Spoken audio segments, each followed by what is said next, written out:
नमस्कार दोस्तों, स्वागत है आप सभी का आपके अपने YouTube चैनल चुरू क्लासेज पर। दोस्तों आज हम आप लोग बीच नीट मुख्य भर्ती परीक्षा के लिए मॉडल पेपर लेकर आ गए। दोस्तों आज हम आप लोग बीच मॉडल पेपर लेकर आ गए। तो आपने अगर पिछले मॉडल पेपर नहीं देखे तो आप प्लेलिस्ट में जाकर देख सकते हो। ठीक है, प्लेलिस्ट में जाएगी आपको रीट मैथ्स मॉडल पेपर। ठीक है, उसमें आप जाकर देख सकते हो। तो दोस्तों हम आप लोग बीच अब डेली मॉडल पेपर लेकर आएंगे। दोस्तों आपको हर दिन मॉडल पेपर देखने को मिलेगा। तो आपको क्या करना है, आपको चुरू क्लासेज को सब्सक्राइब करना चाहिए। दोस्तों आप चुरू क्लासेज को सब्सक्राइब कर दीजिए और नोटिफिकेशन बेल को ऑन कर दीजिए, जिससे आपको डेली मॉडल पर देखने को मिलेगा, उसका नोटिफिकेशन आपको प्राप्त हो जाएगा। ठीक है दोस्तों, आप मॉडल पर देखते हो लेकिन आप सब्सक्राइब नहीं करते हो। दोस्तों कल का मॉडल पर आपने देखा था लेकिन आपने सब्सक्राइब नहीं किया, तो मेरा आप सभी से निवेदन है कि आप प्लीज चैनल को सब्सक्राइब कर दीजिए दोस्तों, क्योंकि हम आप लोग बीच इतनी मेहनत करते हैं। तो आपको क्या करना है, आपको बस एक सब्सक्राइब करना चाहिए। दोस्तों आप चैनल को सब्सक्राइब कर दीजिए और मॉडल पर को लाइक कर दीजिए। अगर अच्छा लगे तो लाइक कर देना और चैनल को सब्सक्राइब कर देना। चलिए दोस्तों आज का इस मॉडल पेपर को स्टार्ट करते हैं। तो दोस्तों आपके 80 क्वेश्चन रहने वाले, जिसके अंदर 50 शास्त्र जीके के रहेंगे और 10 आपके रहेंगे करंट जीके के और 10 आपके रहेंगे शिक्षा मनोविज्ञान के और 10 आपके रहेंगे कंप्यूटर के। ठीक है दोस्तों, तो चलिए दोस्तों आज के इस क्वेश्चन को स्टार्ट करते हैं, जो कि नेक्स्ट बोर्ड की फेवरेट क्वेश्चन है। ठीक है, चलिए स्टार्ट करते हैं। आपका पहला प्रश्न है, सूची 1 को सूची 2 के साथ सम्मिलित कीजिए। ठीक है, एक तरफ आपके राज्य के प्रतीक और दूसरी तरफ आपके घोषित वर्ष कि इन्हें राज्य के प्रतीक कब घोषित किया गया। ठीक है, तो चिंकारा और दूसरी तरफ है ऊंट, खेजड़ी और गोडावण, तो इनको घोषित कब किया गया। तो चिंकारा दोस्तों आपको पता है, चिंकारा को घोषित दर्जा कब मिला। हाँ, चिंकारा को कब मिला आपको मालूम होना चाहिए, 1981 के अंदर मिला। ठीक है, और ऊंट को कब मिला। हाँ, ऊंट को आपको पता है कि ऊंट को कब मिला, ऊंट को मिला 2014 के अंदर। और खेजड़ी को कब मिला, खेजड़ी को मिला, हाँ खेजड़ी को मिला 1983 के अंदर। और गोडाउन को कब मिला, गोडाउन को मिला 1950 के अंदर। ठीक है, गोडाउन को 1950 के अंदर मिला। तो दोस्तों आप देख लीजिए इनके राइट, एक का दो, एक का दो, एक का दो है, 2 और 3 के अंदर है, और 2 का 4, 2 का 4 ये रहा 2 के अंदर, कूट 2 इसका राइट हो जाएगा।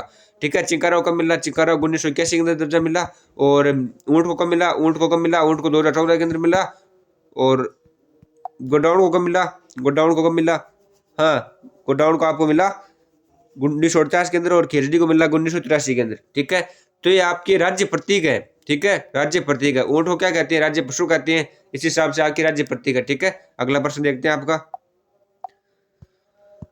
अगला प्रश्न है, राज्य में प्रोजेक्ट इंडियन बस्टर्ड कब प्रारंभ किया जाएगा। कि राज्य में प्रोजेक्ट इंडियन बस्टर्ड कब प्रारंभ किया जाएगा। तो दोस्तों इसमें आपका राइट हो जाएगा ऑप्शन नंबर 2, 2013 के अंदर राज्य में प्रोजेक्ट इंडियन बस्टर्ड प्रारंभ किया जाएगा। ठीक है, अगला प्रश्न देखते हैं आपका। अगला एक, राजस्थान के राज्य वृक्ष खेजड़ी का उपनाम नहीं है। कि राजस्थान का राज्य वृक्ष खेजड़ी का उपनाम नहीं है, क्या नहीं है दोस्तों। दोस्तों इसमें आपका राइट हो जाएगा ऑप्शन नंबर 4 है मरुशोभा। ठीक है, मरुशोभा ये तो इसके उपनाम है, शमी वृक्ष है, जांटी है, शिमलो है, लेकिन ये मरुशोभा नहीं है। ठीक है, मरुशोभा नहीं है।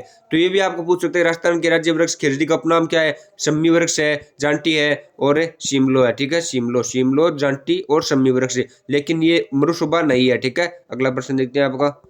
अगला प्रश्न आपका कि ऊंट का वैज्ञानिक नाम क्या है। गजब का क्वेश्चन है कि ऊंट का वैज्ञानिक नाम क्या है।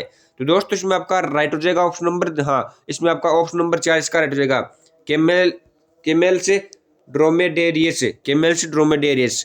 ऊंट का वैज्ञानिक नाम क्या है, केमेल से ड्रोमेडेरियस। और ऊंट को राष्ट्रीय दर्जा कब मिला, राज्य दर्जा कब मिला, 2014 के अंदर मिला। ठीक है, अगला प्रश्न देखते हैं आपका। अगला आपका है कि राज्य में बास्केटबॉल अकादमी कहाँ बनाई जाएगी। राज्य में बास्केटबॉल अकादमी कहाँ पर बनाई जाएगी। तो दोस्तों इसमें आपका राइट हो जाएगा ऑप्शन नंबर 3। ठीक है, जैसलमेर के अंदर। राज्य में बास्केटबॉल अकादमी कहाँ बनाई जाएगी, जैसलमेर के अंदर बनाई जाएगी। ठीक है, अगला प्रश्न देखते हैं आपका। अगला है कि निम्न में से राजस्थान का राज्य नृत्य घूमर किस जनजाति का पारंपरिक नृत्य है। कि राजस्थान का राज्य नृत्य घूमर किस जनजाति का पारंपरिक नृत्य है था। तो दोस्तों इसमें आपका राइट कौन सा हो जाएगा, इसमें आपका राइट हो जाएगा ऑप्शन नंबर 2 भील। ठीक है, राजस्थान का राज्य नृत्य घूमर किस जनजाति का पारंपरिक नृत्य था, भील जनजाति का पारंपरिक नृत्य था। ठीक है, अगला प्रश्न देखते हैं आपका। हाँ अगला प्रश्न देखते हैं।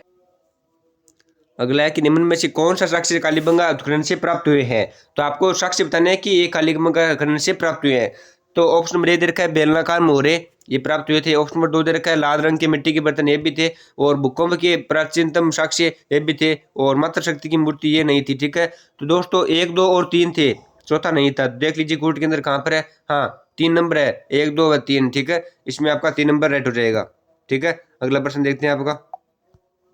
अगला है कि कालीबंगा सभ्यता की खोज किसने की, कि कालीबंगा सभ्यता की खोज किसने की थी। तो दोस्तों आप सभी को बताइए कालीबंगा सभ्यता की खोज किसने की, अमरानंद घोष ने की, अमरानंद घोष ने की। तो ऑप्शन नंबर 1 इसका राइट हो जाएगा कि कालीबंगा सभ्यता की खोज किसने की, हाँ अमरानंद घोष ने की। ऑप्शन नंबर 1 इसका राइट हो जाएगा। और कालीबंगा सभ्यता कहाँ पर है, हनुमानगढ़ के अंदर है। ठीक है, अगला प्रश्न देखते हैं आपका, हनुमानगढ़। अगला प्रश्न देखते हैं आपका, अगला प्रश्न आपका आ रहा है कि कालीबंगा सभ्यता के संबंध में सत्य कथन पहचानिए, कि कालीबंगा सभ्यता के संबंध में सत्य कथन आपको पहचानना है। ठीक है, तो आपको ऑप्शन दे रखे हैं, देखते हैं उन ऑप्शनों को। कि यह उत्खनन से तीन स्तर नगरीय प्राप्त हुए, यहाँ उत्खनन से 3 स्तर नगरीय प्राप्त हुए हैं। और अगला आपका क्या कह रहा है, अगला कह रहा है कि यह एक ग्रामीण सभ्यता है जिसका नाम है उत्खनन में प्राप्त काले रंग की चूड़ियों के कारण कालीबंगा पड़ा। और अगला है कि लकड़ी की नालियों के अवशेष कालीबंगा से प्राप्त हुए हैं। तो आपको सत्य कथन पहचानना है, उनके अंदर आपको सत्य कथन पहचानना है। तो ये सत्य एक हो जाएगा कि लकड़ी और नालियों के अवशेष कालीबंगा से प्राप्त हुए हैं। ठीक है, लकड़ी के नालियों के अवशेष कालीबंगा से प्राप्त हुए हैं। अगला देखते हैं, ऑप्शन नंबर 3 इसका राइट हो जाएगा। अगला आपका है कि कालीबंगा सभ्यता को सिंधु घाटी सभ्यता की तीसरी राजधानी किसने कहा। गजब का क्वेश्चन है कि कालीबंगा सभ्यता को सिंधु घाटी सभ्यता की राजधानी किससे कहा, तीसरी राजधानी किससे कहा। ठीक है, तो दोस्तों इसमें आपका राइट हो ऑप्शन नंबर 3 दशरथ शर्मा ने। ठीक है, कि कालीबंगा सभ्यता को सिंधु घाटी सभ्यता की तीसरी राजधानी किसने कहा, दशरथ शर्मा ने कहा। ऑप्शन नंबर 3 इसका राइट हो जाएगा। ठीक है, रट लो इस क्वेश्चन को कि दशरथ शर्मा ने कहा कालीबंगा सभ्यता को सिंधु घाटी सभ्यता की तीसरी राजधानी किसने कहा, दशरथ शर्मा ने कहा। ठीक है, अगला प्रश्न देखते हैं आपका। ठीक है, आप कंफ्यूज हो जाओगे कि बीके थापर था, बीके थापर नहीं था, दशरथ शर्मा था। ठीक है, वो बीके थापर ने हड़प्पा सभ्यता को कहा था। ठीक है, कालीबंगा सभ्यता को सिंधु हड़प्पा सभ्यता की तीसरी राजधानी कहा था। अगला प्रश्न आपका कि 1857 क्रांति के समय तांटे टप्पे ने निम्न में से किस राजस्थान किन नगरों पर अधिकार किया, कि तांटे टोपे ने राजस्थान के किन नगरों पर अधिकार किया था। तो ऑप्शन नंबर 1 दे रखा आपका बांसवाड़ा, ऑप्शन नंबर 2 दे रखा आपका झालावाड़, ऑप्शन नंबर 3 दे रखा आपका सिक्कर। ठीक है दोस्तों, तो इसमें आपको दोस्तों राइट कौन हो जाएगा, 1 और 2, यानी बांसवाड़ा और झालावाड़ पर किया था। कि 1857 क्रांति के समय तांते टोपे ने बांसवाड़ा और झालावाड़ पर अधिकार किया था। ठीक है, तो इसमें आपका राइट कौन हो जाएगा, इसमें आपका राइट हो जाएगा 1 और 2, 1 और 2 राइट हो जाएगा। ऑप्शन नंबर 3 इसका राइट कर दो। अगला प्रश्न आपका है, अगला है कि चार्ल्स मेटकॉफ ने नवंबर 1817 में सर्वप्रथम राजपुताना के किस राज्य के साथ मित्रता एवं सहयोग संधि की, कि चार्ल्स मेटकॉफ ने नवंबर 1817 में सर्वप्रथम राजपुताना के किस राज्य के साथ मित्रता एवं सहयोग संधि की। दोस्तों इसमें आपका राइट कौन सा हो जाएगा, इसमें आपका राइट होगा ऑप्शन नंबर 4 करौली के साथ। ठीक है, करौली के साथ। अगला प्रश्न देखते हैं आपका। ठीक है, इसका राइट करौली हो जाएगा। अगला प्रश्न देखते हैं आपका। अगला प्रश्न आपका है कि 1857 क्रांति के समय राजस्थान में विभिन्न रियासतों के पॉलिटिकल में एजेंट के संबंध में कौन सा सही सम्मिलित नहीं है। ठीक है, आपको पॉलिटिकल एजेंट बताने हैं आपको। ठीक है, तो दोस्तों आपको इनमें कौन सा सही सम्मिलित नहीं है, सही सम्मिलित नहीं है बताना। ठीक है, तो मेवाड़ के मेजर शावर्स थे, राइट है आपका। और जयपुर के कर्नल लिडन थे, ये भी राइट है। और भरतपुर के जेडी हॉल, ये आपका गलत है। और कोटा के मेजर बटन, ये आपका राइट है। लेकिन ऑप्शन नंबर 3 आपका सही सम्मिलित नहीं है, तो ऑप्शन नंबर 3 इसका राइट हो जाएगा। ठीक है, ऑप्शन नंबर 3 इसका राइट हो जाएगा। अगला प्रश्न देखते हैं आपका। अगला कि खेरवाड़ा सैनिक छावनी का मुख्यालय कहाँ स्थित है, कि खेरवाड़ा सैनिक छावनी का मुख्यालय कहाँ पर स्थित है। तो दोस्तों इसमें आपका राइट हो जाएगा ऑप्शन नंबर 2 राइट हो जाएगा इसके अंदर, उदयपुर। ठीक है, उदयपुर। कि खेरवाड़ा सैनिक छावनी का मुख्यालय कहाँ पर स्थित है, तो उदयपुर के अंदर। ऑप्शन नंबर 2 इसका राइट हो जाएगा। अगला प्रश्न देखते हैं आपका। ठीक है, उदयपुर राइट कर दो इसका। ठीक है, कि खेरवाड़ा सैनिक छावनी का मुख्यालय कहाँ स्थित था, उदयपुर के अंदर था। अगला प्रश्न देखते हैं आपका। अगला है कि जयदयाल और मेहराब अली खान का संबंध कहाँ के विद्रोह से था। गजब का क्वेश्चन है, जयदयाल और मेहराब अली खान का संबंध कहाँ के विद्रोह से था। तो दोस्तों इसमें आपका राइट जगह ऑप्शन नंबर 1 कोटा से था। ठीक है, कि जयदयाल और मेहराब अली खान का संबंध कहाँ के विद्रोह से था, कोटा से था। अगला प्रश्न देखते हैं आपका। अगला प्रश्न आपका आ रहा है कि आवा से दिल्ली प्रस्थान हुए एरिनपुरा छावनी के सैनिकों का नेतृत्व किसने किया, कि आवा से दिल्ली प्रस्थान हुए एरिनपुरा छावनी के सैनिकों का नेतृत्व किसने किया। तो दोस्तों इसमें आपका राइट जगह ऑप्शन नंबर 2 अशोका ठाकुर शिवनाथ सिंह ने किया। अगला प्रश्न देखते हैं आपका। अगला प्रश्न आपका आ रहा है कि राजस्थान में 1857 क्रांति के समय रियासती शासकों के संबंध में असम्मिलित है, कि राजस्थान में 1857 क्रांति के समय रियासतों शासकों के संबंध में असम्मिलित कथन कौन सा है। तो दोस्तों आपको वो असम्मिलित कथन बताना है। तो जैसलमेर की रणजीत सिंह थे, ये आपका राइट है। और बूंदी की राम सिंह थे, ये भी आपका राइट है। और बीकानेर की गंगा सिंह, ये आपका असुमिलित है, ठीक है। और आपका बांसुड़ा की लक्ष्मण सिंह, ये आपका सुमिलित है। तो ऑप्शन नंबर 3 इसका राइट हो जाएगा, ठीक है। अगला प्रश्न देखते हैं आपका। अगला प्रश्न आपका आ रहा है कि 18 सत्तावन क्रांति के समय टोंक का नवाब अंग्रेजों का स्वामिभक्त रहा। यह किसका कथन है कि 18 सत्तावन क्रांति के समय टोंक का नवाब कौन था जो अंग्रेजों का स्वामिभक्त रहा। दोस्तों इसमें आपका राइट हो जाएगा ऑप्शन नंबर 4 राइट हो जाएगा, वजीरुद्दौला, वजीरुद्दौला, ठीक है। 18 सत्तावन क्रांति के समय टोंक का नवाब वजीरुद्दौला अंग्रेजों का स्वामी भक्त रहा था। अगला प्रश्न देखते हैं आपका। अगला प्रश्न आपका आ रहा है कि औरंगजेब द्वारा निर्मित बुलंद दरवाजा निम्न में से किस किले की शोभा बढ़ाता है। कि औरंगजेब के द्वारा निर्मित बुलंद दरवाजा निम्न में से किस किले की शोभा बढ़ाता है। दोस्तों इसमें आपका राइट ऑप्शन नंबर 1 है, ठीक है। औरंगजेब के द्वारा निर्मित गागरों दुर्ग बुलंद दरवाजा किले की शोभा बढ़ाता है, ठीक है। अगला प्रश्न देखते हैं आपका। अगला आपका है कि चित्तौड़ दुर्ग के संबंध में निम्नलिखित में से असत्य कथन कौन सा है। कि असत्य कथन कौन सा है, तो देखते हैं असत्य कथन कौन सा है। यह गंभीरी व बेड़स नदियों के संगम स्थल के निकट मेसा के पठार पर स्थित है, राइट है ये। और यहाँ पर स्थित जैन कीर्ति स्तंभ का निर्माण जैन व्यापारी जीजा शाह ने करवाया, भी आपका राइट है। और महाराणा सांगा ने सारंगपुर विजय के उपलक्ष्य में यहाँ पर विजय स्तंभ का निर्माण करवाया, आपका गलत है। और चित्तौड़गढ़ दुर्ग में दूसरा शाखा 1534 ईस्वी में बहादुर शाह के आक्रमण के समय हुआ, यह भी आपका राइट है। तो ऐसा कथन कौन सा हो गया, ऑप्शन नंबर 3 इसका ऐसा कथन हो गया। अगला प्रश्न देखते हैं आपका। अगला प्रश्न आपका आ रहा है, 21वां प्रश्न आपका है कि निम्नलिखित में से कौन सा ग्रंथ बोर के किले में स्थित नहीं है। कि निम्नलिखित में से कौन सा ग्रंथ बोर के किले में स्थित नहीं है। तो ऑप्शन नंबर 1 दे रखा आपका पीर शमरुद्दीन की दरगाह है। ऑप्शन नंबर 2 है 32 कम्बोह छतरी। ऑप्शन नंबर 3 है अमीर कचहरी। ऑप्शन नंबर 4 है श्रृंगार चौरी। तो दोस्तों इसमें आपका राइट होगा ऑप्शन नंबर 4 श्रृंगार चौरी, ठीक है। श्रृंगार चौरी ग्रंथ बोर किले में स्थित नहीं है। अगला प्रश्न देखते हैं आपका। अगला प्रश्न आपका कि बहादुर शाह प्रथम ने किस दुर्ग का नाम बदलकर मोमिनाबाद रखा था। कि बहादुर शाह प्रथम ने किस दुर्ग का नाम बदलकर मोमिनाबाद रखा था। दोस्तों इसमें आपका राइट कौन सा रहेगा, बहादुर शाह प्रथम ने आमेर दुर्ग का नाम बदलकर मोमिनाबाद रखा था, ठीक है। ऑप्शन नंबर 2 इसका राइट हो जाएगा। अगला प्रश्न देखते हैं आपका। अगला प्रश्न आपका कौन सा है। अगला प्रश्न आपका आ रहा है कि निम्नलिखित में से असुमिलित है। कि असुमिलित कौन सा है। ऑप्शन दे रखा है बछावतों की हवेली बीकानेर। ऑप्शन नंबर 2 दे रखा है पट्टों की हवेली जैसलमेर। ऑप्शन 3 दे रखा है लतमुल्लों की हवेली रामगढ़। ऑप्शन 4 है नाथुराम पोदारों की हवेली बिसाऊ। तो दोस्तों इसमें आपका कौन सा हो जाएगा असुमिलित है। कि बचावतों की हवेली बीकानेर के अंदर है, और पटों की हवेली जैसलमेर के अंदर है, और नाथुराम पदारों की हवेली बिसाऊ के अंदर है, लेकिन नथमल की हवेली रामगढ़ के अंदर नहीं है। ये आपका असुमिलित है। ऑप्शन नंबर 3 इसका राइट हो जाएगा। अगला प्रश्न देखते हैं आपका। हाँ, अगला प्रश्न आपका आ रहा है कि सेठ लालचंद गोयनका की हवेली कहाँ स्थित है। कि सेठ लालचंद गोयनका की हवेली कहाँ पर स्थित है। तो दोस्तों इसमें आपका राइट होगा ऑप्शन नंबर 1 डूंडलोद के अंदर है, ठीक है। सेठ लालचंद गोयनका की हवेली कहाँ पर है, डूंडलोद के अंदर है। ऑप्शन नंबर 1 इसका राइट हो जाएगा। अगला प्रश्न देखते हैं आपका। अगला प्रश्न कौन सा आ रहा है। अगला प्रश्न आपका आ रहा है कि निम्न में से असुमिलित है। कि निम्न में से असुमिलित कौन से हैं। तो दोस्तों आपको असुमिलित छांटने हैं, ठीक है। ऑप्शन नंबर 1 दे रखा है राणा प्रताप की छतरी बारडोली उदयपुर के अंदर है, ये आपका राइट है, ठीक है। और आपका अगला कौन सा दे रखा है जगन्नाथ कछुआ की छतरी गेटोर जयपुर के अंदर है, ठीक है। ये आपका गलत है, ठीक है। गेटोर जयपुर के अंदर ये आपका गलत है, ठीक है। ये आपका गलत है। 2 नंबर ये असुमिलित है। और पृथ्वीराज चौहान स्मारक तारागढ़ अजमेर ये आपका राइट है। और चतर की छतरी हल्दी घाटी राजमहल ये आपका गलत है, ठीक है। ये भी आपका असुमिलित है। तो ऑप्शन नंबर 2 और 4 इसका राइट हो जाएगा। अगला प्रश्न देखते हैं आपका। हाँ, अगला कौन सा आ रहा है। अगला है कि 84 खंभों छतरी का निर्माण किसके द्वारा करवाया गया। कि 84 खंभों छतरी का निर्माण किसके द्वारा कराया गया। तो दोस्तों इसमें आपका राइट कौन सा हो जाएगा। इसमें आपका राइट हो जाएगा ऑप्शन नंबर 2 84 खंभों छतरी का निर्माण किसके द्वारा कराया गया, अनिरुद्ध सिंह के द्वारा। 84 खंभों छतरी का निर्माण किसके द्वारा कराया गया, अनिरुद्ध सिंह के द्वारा कराया गया। अगला प्रश्न देखते हैं आपका। अगला कौन सा आ रहा है। हाँ, अगला प्रश्न आपका आ रहा है कि डूंगरपुर के निकट नौलखा बावड़ी किसने बनवाई थी। डूंगरपुर के निकट नौलखा बावड़ी किसने बनवाई थी। तो दोस्तों इसमें आपका राइट कौन सा रहेगा। इसमें आपका राइट हो जाएगा ऑप्शन नंबर 2 राइट हो जाएगा, ठीक है। प्रेमल देवी ने डूंगरपुर के निकट नौलखा बावड़ी बनवाई थी। अगला प्रश्न आपका आ रहा है कि राजस्थान की भाषा के लिए राजस्थानी शब्द सर्वप्रथम किसने प्रयोग किया। कि राजस्थान की भाषा के लिए राजस्थानी शब्द सर्वप्रथम किसने प्रयोग किया। तो दोस्तों इसमें आपका राइट कौन सा हो जाएगा। इसमें आपका राइट हो जाएगा ऑप्शन नंबर 1 राइट हो जाएगा, ठीक है। जॉर्ज अब्राहम गिरियसेन ने राजस्थानी भाषा के लिए राजस्थानी शब्द प्रयोग किया। अगला प्रश्न देखते हैं आपका कौन सा आ रहा है। हाँ, अगला प्रश्न आपका आ रहा है कि निम्न कथनों पर विचार कर असत्य कथन का चयन कीजिए।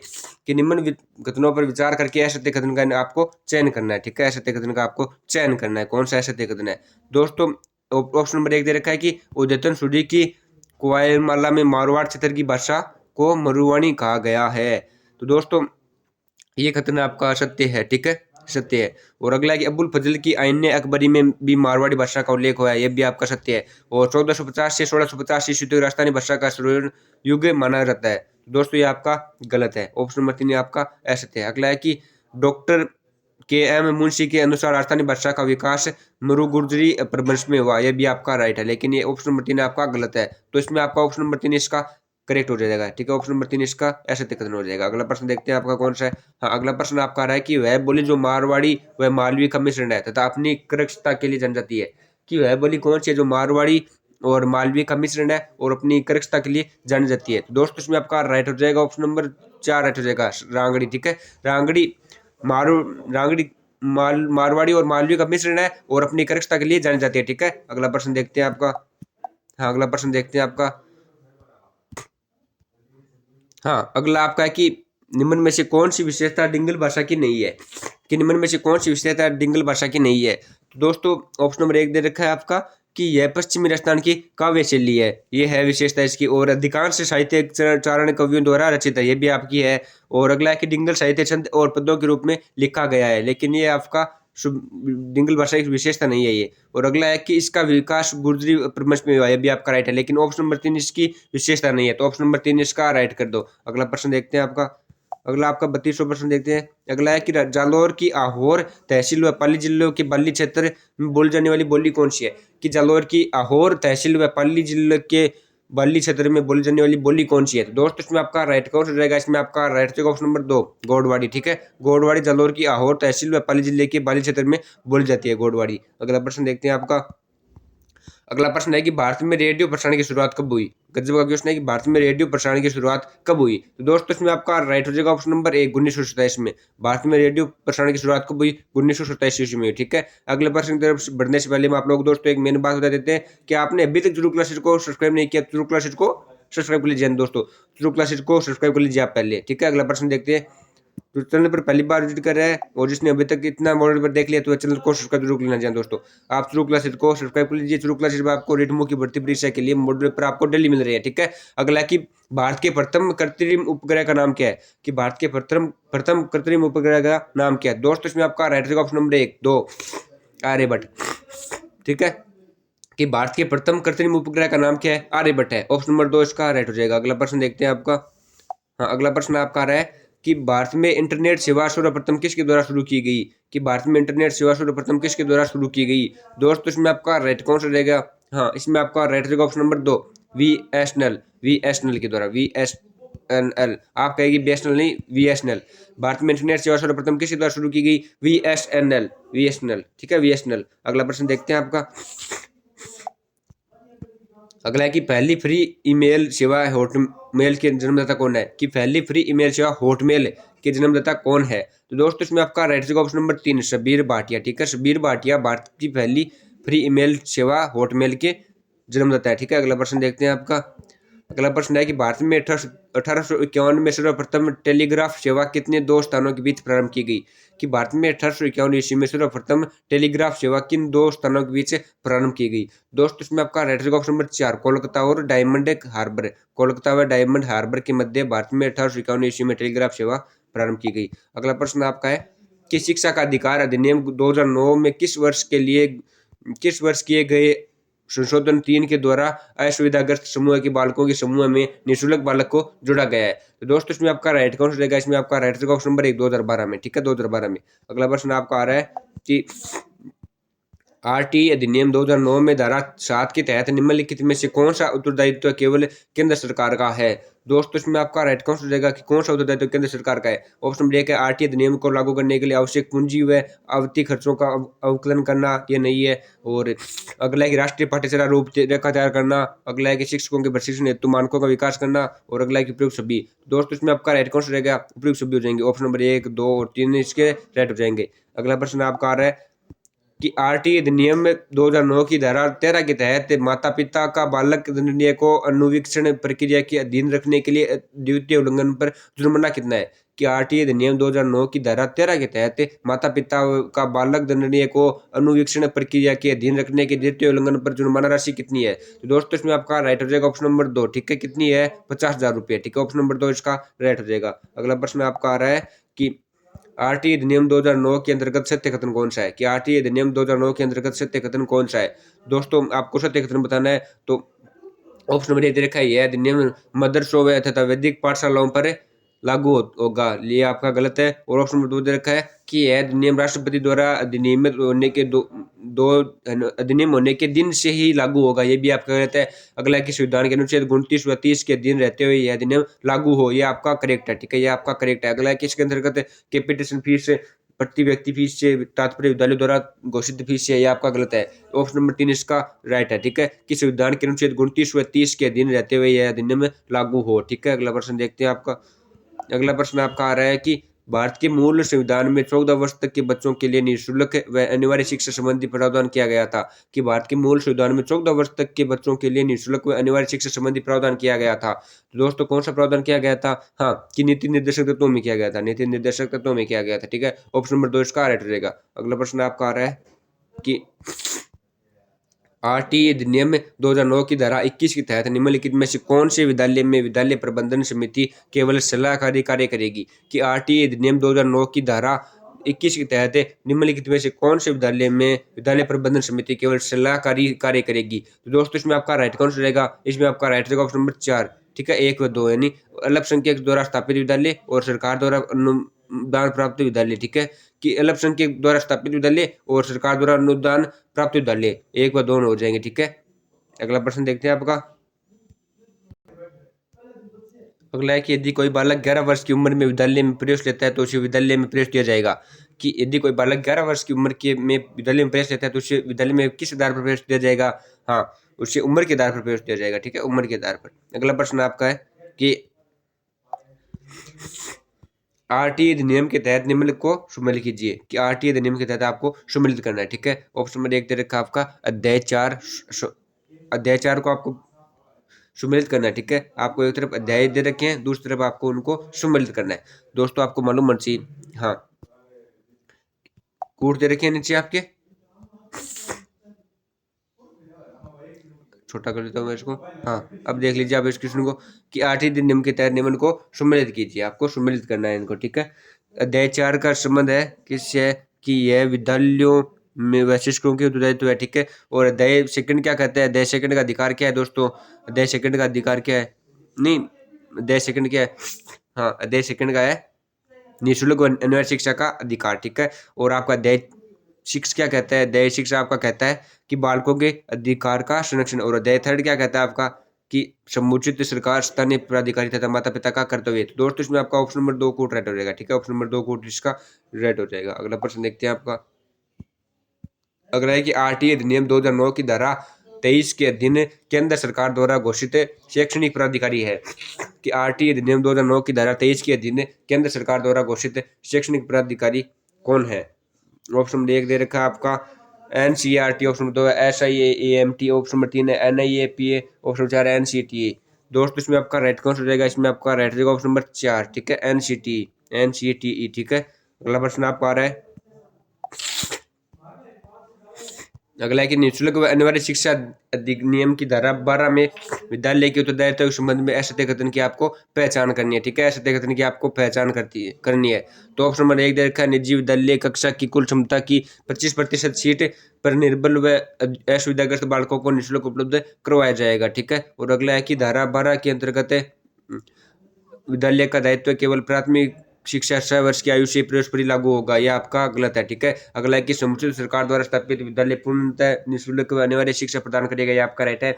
और अगला है कि धारा 12 के अंतर्गत विद्यालय का दायित्व पूर्व प्राथमिक शिक्षा 3 से 6 वर्ष में प्रवेश के लिए लागू होगा, यह भी आपका राइट है, ठीक है। अगला प्रश्न देखते हैं आपका। अगला है कि वर्ष 2019 में किस धारा में किए गए संशोधन के अंतर्गत यह प्रावधान अंतर्भुक्त किया गया है कि समुचित सरकार कक्षा 5 या 8 की पुनः परीक्षा में अनुत्तीर्ण होने पर बच्चों को उस कक्षा में रोक सकती है? दोस्तों ये किस धारा के अंतर्गत किया गया है? धारा 16 के अंतर्गत, ठीक है। धारा 16 के अंतर्गत यह संशोधन किया गया है कि सरकार कक्षा 5 या 8 तक के बच्चों को पुनः रोक सकती है, ठीक है, यानी फेल कर सकती है। अगला प्रश्न देखते हैं आपका। अगला है कि सही सम्मिलित कीजिए। एक तरफ आपकी प्रावधान है, दूसरी तरफ आपकी धारा है, उनको आपको सही सम्मिलित करना है, ठीक है।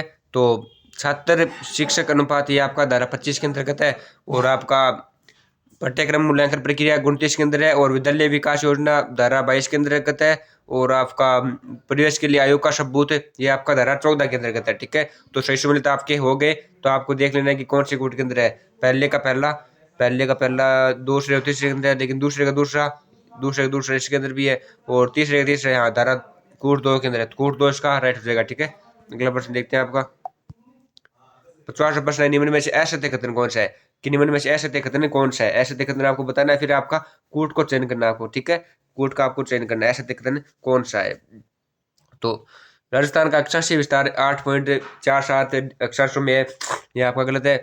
और राजस्थान की उत्तर दक्षिण पूरा पश्चिम लंबाइयों का क्रम से 826 व 969 किलोमीटर है। 869 होगा यहाँ पे। ठीक है, ये भी आपका गलत है, ये भी आपका गलत हो गया। और अगला है कि राजस्थान के उत्तरी दक्षिण पूर्वी पश्चिमी बिंदु क्रमशः कोणा, बोरकुंडा, सिलाना व कटरा है, लेकिन यहाँ पे गलत है। अगला एक राजस्थान के उत्तर दक्षिण व पूर्व पश्चिम बिंदुओं को मिलाने वाली सीधी रेखा अजमेर में प्रतिच्छेद करती है, ये भी आपका गलत है, लेकिन कूट इसका 4 राइट हो जाएगा, सभी गलत है। ठीक है, अगला प्रश्न देखते हैं आपका। अगला कि कौन से अनुप्रस्थ बालू का स्तूप के प्रकार है? तो दोस्तों कौन से है? हाँ, क्या आपको कौन से स्तूप बालू का स्तूप के प्रकार है? शीफ नहीं है, रेखीय भी नहीं है, बरखान है, और पैराबोलिक है। तो ऑप्शन नंबर 3 और 4 इसका राइट हो जाएगा। ठीक है, कि कौन से अनुप्रस्थ बालू का स्तूप के प्रकार है? बरखान और पैराबोलिक है। तो ये 3 और 4, 3 कूट 3 के अंदर, तो ये इसका राइट हो जाएगा। अगला प्रश्न देखते हैं आपका। अगला है कि अकाल व ब्रह्मसार के समुद्री निक्षेप किस काल के हैं? कि अक्कल व ब्रह्मसार के समुद्री निक्षेप किस काल के हैं? दोस्तों इसमें आपका राइट कौन सा रहेगा? इसमें आपका राइट रहेगा ऑप्शन नंबर 2, जूरेसिक। ठीक है, जूरेसिक के। अगला प्रश्न देखते हैं आपका। अगला है कि अर्ध शुष्क बांग्ला प्रदेश की पूर्वी पश्चिम सीमाएं निर्धारित होगी। कि अर्ध शुष्क बांग्ला प्रदेश की पूर्व पश्चिम सीमाएं किस हिसाब से निर्धारित होगी? दोस्तों इसमें आपका राइट हो जाएगा ऑप्शन नंबर 4, 500 मिमी व 250 मिमी की समवर्षा रेखा से। अगला प्रश्न देखते हैं आपका, ऑप्शन नंबर 4 इसका राइट कर दो। हाँ, अगला प्रश्न आपका आ रहा है कि कौन सा असम्मिलित है? असम्मिलित कौन सा है? असम्मिलित आपको बताना है। ठीक है, असम्मिलित कौन सा है, इसका आपको राइट देना है। तो ऑप्शन नंबर 1 रखा है पर्वत चोटी दे रखा है, एक तरफ आपको जिले दे रखे हैं। तो लीलागढ़ चिड़िया के अंदर है, ये आपका असम्मिलित है। और अगला है कि नागपानी उदयपुर के अंदर है, ये राइट है। और इसराना बाकर जालोर है, और बरवाड़ा जयपुर है। तो असम्मिलित कौन सा हो गया? असम्मिलित इसमें आपका ऑप्शन 1 हो गया, लीलागढ़ चिड़िया, ये आपका असम्मिलित है। ठीक है, अगला देखते हैं ऑप्शन नंबर 1 इसका राइट कर दो। अगला है कि कौन सा दर्रा अजमेर में नहीं है? कि कौन सा दर्रा अजमेर के अंदर नहीं है? दोस्तों इसमें आपका राइट रहेगा ऑप्शन नंबर 2, कचबाली। कि कचबाली अजमेर के अंदर नहीं है। ठीक है, कौन सा दर्रा अजमेर के अंदर नहीं है? कचबाली नहीं, सॉरी, कचबाली नहीं है, ऑप्शन नंबर 2 होगा कामली घाट। ठीक है, कौन सा दर्रा अजमेर में नहीं है? कामली घाट अजमेर में नहीं है। ठीक है, इसमें आपका राइट रहेगा ये ऑप्शन इसका राइट रहेगा कामली घाट। कि कौन सा दर्रा अजमेर में नहीं है? कामली घाट अजमेर के अंदर नहीं है। ठीक है, अगला प्रश्न देखते हैं आपका। अगला है कि दक्षिण अरावली में गोगुंदा से कुंभलगढ़ के बीच का भूभाग किस नाम से जाना जाता है? कि दक्षिण अरावली में गोगुंदा से कुंभलगढ़ के बीच का भूभाग किस नाम से जाना जाता है? दोस्तों इसमें आपका राइट ऑप्शन नंबर 1, ठीक है, बोराट का पठार। ठीक है, दक्षिण अरावली में गोगुंदा से कुंभलगढ़ के बीच का पठार किस नाम से जाना जाता है? बोराट का पठार। ठीक है, बोराट का पठार। अगला क्वेश्चन देखते हैं आपका। अगला क्वेश्चन आपका आ रहा है कि उत्तरी पूर्वी अरावली की स्रोत चोटी है। कि उत्तरी पूर्वी अरावली की स्रोत चोटी कौन सी है? दोस्तों इसमें आपका राइट ऑप्शन नंबर 3, रघुनाथ। ठीक है, रघुनाथगढ़। उत्तरी पूर्वी अरावली की स्रोत चोटी कौन सी है? रघुनाथगढ़ है, ऑप्शन नंबर 3 इसका राइट हो जाएगा। अगला प्रश्न आपका आ रहा है कि उदयपुर जिले में पहाड़ियों से घिरा हुआ तस्तीर तस्तरीनुमा बेसिन है। कि उदयपुर जिले में पहाड़ियों से घिरा हुआ तस्तरीनुमा बेसिन कौन सा है? दोस्तों इसमें आपका राइट रहेगा ऑप्शन नंबर 4, गिरुआ। ठीक है, गिरुआ है, गिरुआ, ऑप्शन नंबर 4 इसका राइट हो जाएगा। अगला प्रश्न आपका आ रहा है कि निम्न में से पूर्वी मैदान प्रदेश का भाग कौन सा नहीं है? कि निम्न में से पूर्वी मैदानी प्रदेश का भाग कौन सा नहीं है? तो दोस्तों इसमें आपका राइट रहेगा ऑप्शन नंबर 3, गेडवार बेसिन, गेडवार बेसिन, गोडवार बेसिन, ऑप्शन नंबर 3 इसका राइट हो जाएगा। अगला प्रश्न आपका आ रहा है कि हॉर्स शू प्रकार की पहाड़ी है। कि हॉर्स शू किस प्रकार की पहाड़ी है, किस में है? तो दोस्तों इसमें आपका कहाँ पर स्थित है दोस्तों हॉर्स शू पहाड़ी? हाँ, रामगढ़ में है, हॉर्स शू पहाड़ी रामगढ़ में है। अगला है कि राजस्थान का कौन सा भौतिक प्रदेश सर्वाधिक उपजाऊ है? राजस्थान का कौन सा भौतिक प्रदेश सर्वाधिक उपजाऊ है? दोस्तों इसमें आपका राइट कौन सा रहेगा? हाँ, इसमें आपका राइट हो जाएगा ऑप्शन नंबर 2 राइट हो जाएगा, कि पूर्वी मैदानी प्रदेश से उपजाऊ है। अगला प्रश्न आपका आ रहा है कि शाहबाद उच्च भूमि किस भौतिक प्रदेश में है? कि शाहबाद उच्च भूमि किस भौतिक प्रदेश में है? दोस्तों इसमें आपका राइट जगह ऑप्शन नंबर 2 दक्षिणी पूर्वी पठारी प्रदेश, दक्षिण पूर्वी पठारी प्रदेश में शाहबाद उच्च भूमि है। अगला प्रश्न आपका आ रहा है कि अरावली का स्रोत शिखर कौन सा है, अरावली का स्रोत शिखर कौन सा है। दोस्तों इसमें आपका राइट जगह ऑप्शन नंबर 1 गुरु शिखर, ठीक है। अरावली का स्रोत शिखर कौन सा है, गुरु शिखर है। अगला प्रश्न आपका आ रहा है, अगला प्रश्न आपका आ रहा है कि मुख्यमंत्री हमारी जिम्मेदारी योजना के अंतर्गत लाभार्थी है, कि मुख्यमंत्री हमारी जिम्मेदारी योजना के अंतर्गत लाभार्थी कौन कौन है। तो दोस्तों आपको मालूम होना चाहिए लाभार्थी कौन कौन है, कूट दे रखे हैं, ठीक है, कूट दे रखे हैं। तो ऑप्शन नंबर 1 दे रखा है ऐसे बुजुर्ग जिनकी आयु 60 वर्ष या फिर इससे अधिक हो, इनके घर में कोई दूसरा व्यक्ति न हो, हाँ ये है इनके लाभार्थी। अगला एक ऐसी विधवा महिला जिनके घर में कोई भी दूसरा पुरुष सदस्य नहीं हो, ये भी आपका है। अगला किसी कोशिश पीड़ित मरीज, ये भी आपका है। तो ऑप्शन नंबर 4 कोट इसका राइट हो जाएगा, ठीक है। 1, 2 व 3 तीनों मुख्यमंत्री हमारी जिम्मेदारी योजना के अंतर्गत लाभार्थी है। अगला प्रश्न देखते हैं आपका। अगला है कि राजस्थान की बेतुल बेगम जिन्हें 2021 के अंतर्गत नारी शक्ति पुरस्कार प्रदान किया गया, उनका संबंध किस गायन शैली से है। कि यह आपको 2 प्रश्न बन रहे हैं इसके अंदर से। हाँ, नारी शक्ति पुरस्कार 2021 से संबंधित किससे किया गया, बेतुल बेगम को किया गया, ठीक है। और इनका संबंध किस गायन शैली से है दोस्तों इसमें आपका राइट ऑप्शन नंबर 3 मांड से है, ठीक है। राजस्थान की बेतुल बेगम को वर्ष 2021 में नारी शक्ति पुरस्कार सम्मानित किया गया और इनका संबंध है मांड गायन शैली से है। अगला प्रश्न देखते हैं आपका। अगला है कि 10 गीगावाट सौर ऊर्जा उत्पादन क्षमता को पार करने वाला राजस्थान देश का कौन सा राज्य है। दोस्तों इसमें आपका राइट जगह ऑप्शन नंबर 1 पहला राज्य, ठीक है। 10 गीगावाट सौर ऊर्जा उत्पादन क्षमता को पार करने वाला राजस्थान देश का पहला राज्य है। अगला प्रश्न आपका है कि राज्य सरकार ने कृषि विपणन तंत्र को मजबूत करने के लिए हाल ही में राजस्थान एग्रो इंडस्ट्री बोर्ड का गठन किया है, इसका अध्यक्ष किसे नियुक्त किया गया है। दोस्तों इसमें आपका राइट जगह ऑप्शन नंबर 2 राइट हो जाएगा, रमेश रेड्डी को, ठीक है। रमेश रेड्डी को अध्यक्ष नियुक्त किया गया है। अगला है कि इस्तानुबल इस्तानबुल तुर्की में आयोजित एशियन पावर लिफ्टिंग चैंपियनशिप 2022 में राजस्थान के गौरव साहू ने किस भार वर्ग में स्वर्ण पदक जीता था। तो गौरव साहू ने किस में स्वर्ण पदक जीता था, हाँ कौन से भार वर्ग में। तो दोस्तों इसमें आपका रेट कौन सा रहेगा, हाँ इसमें आपका रेट ऑप्शन 53 किलोग्राम में, 53 किलोग्राम के अंतर्गत। अगला प्रश्न देखते हैं आपका। अगला की वन रिपोर्ट 2020-21 के अनुसार राजस्थान में सर्वाधिक प्रतिशत वन गुणोत्तर क्षेत्र वाले जिलों का सही अवरोही क्रम कौन सा है। दोस्तों आपको पता है सही अवरोही क्रम कौन सा है, तो उदयपुर, प्रतापगढ़, सिरोही, बारां, यानी ऑप्शन नंबर 2 इसका राइट हो जाएगा। अगला प्रश्न आपका है कि राज्य सरकार ने बजट 2022-23 में सामाजिक समरसता व सद्भाव पर शोध करने के लिए centre of excellence and research कहाँ खोले जाने की घोषणा की है। दोस्तों इसमें आपका right option number 1 Maulana Azad विश्वविद्यालय जोधपुर के अंदर किया, ठीक है। मौलाना आजाद विश्वविद्यालय जोधपुर के अंतर्गत राजस्थान सरकार ने बजट 2022-23 में सामाजिक के समरसता व सद्भाव शोध पर करने के लिए centre of excellence and research खोले जाने की घोषणा की है। अगला मनोवैज्ञानिक आ गया, शिक्षा मनोविज्ञान का आ गया कि मनोविज्ञान मानव प्रकृति का अध्ययन है, यह कथन किस मनोवैज्ञानिक द्वारा दिया गया। दोस्तों इसमें आपका राइट कौन सा रहेगा, इसमें आपका राइट ऑप्शन नंबर 3 बोरिंग लैंगफील्ड व वेल्ड द्वारा, ठीक है। अगला प्रश्न देखते हैं आपका। अगला आपका है कि सत्य कथन बताइए, आपको सत्य कथन बताना है, सत्य कथन बताना है कि साइकोलॉजी शब्द का सर्वप्रथम प्रयोग मार्को मारुलिक ने किया था, ठीक है, ये आपका राइट है। एक सेकंड, आपका सत्य कथन आपको बताना है, ठीक है। सत्य कथन आपको चयन करना है कि साइकोलॉजी शब्द का सर्वप्रथम प्रयोग माइको मारुलिक ने किया था, ये आपका गलत है। और अगला साइकोलॉजिया शब्द को रूडोल्फ गाइकले अस्तित्व में लाए थे, ये गलत है आपका। और इसमें आपका राइट ऑप्शन नंबर 4 इनमें से कोई नहीं है, ठीक है, सत्य कथन कोई भी नहीं है। अगला कि मनोविज्ञान को सर्वप्रथम माना गया, कि मनोविज्ञान को सर्वप्रथम क्या माना गया दोस्तों, मनोविज्ञान को सर्वप्रथम माना गया, क्या माना गया, आत्मा का ज्ञान माना गया, ठीक है। मनोविज्ञान को आत्मा का विज्ञान माना गया।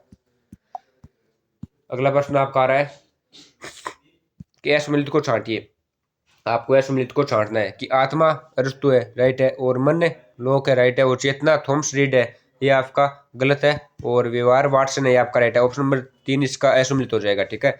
अगला प्रश्न देखते हैं आपका।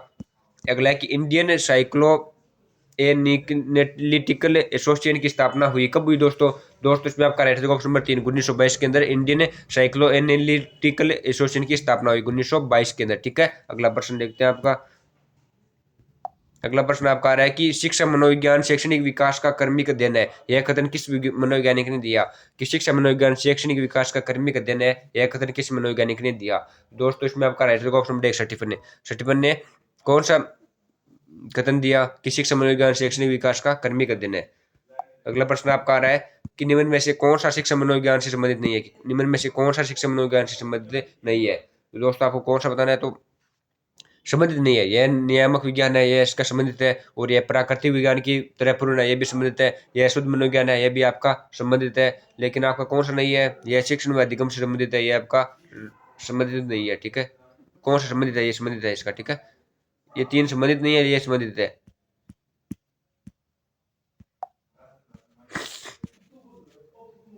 अगला है कि एक अध्यापक के लिए शिक्षा मनोविज्ञान की उपयोगिता है, कि एक अध्यापक के लिए शिक्षा मनोविज्ञान की उपयोगिता क्या है, यानी विद्यार्थियों को जानने में सहायक होना, और स्वयं के मूल्यांकन में सहायक होना, और शिक्षण विधियों के चयन में सहायक होना, यानी ऑप्शन नंबर 4 इसका राइट रहेगा। अगला प्रश्न आपका है कि शिक्षा मनोवैज्ञानिक क्षेत्र में सम्मिलित नहीं है, शिक्षा मनोवैज्ञानिक क्षेत्र में कौन सा सम्मिलित नहीं है। तो शिक्षा मनोवैज्ञानिक क्षेत्र में सम्मिलित नहीं है, अर्थशास्त्र की विचारधाराओं पर शोध नहीं है। ठीक है, अर्थशास्त्र की विचारधाराओं पर शोध नहीं है, तो ऑप्शन नंबर 3 इसका राइट हो जाएगा।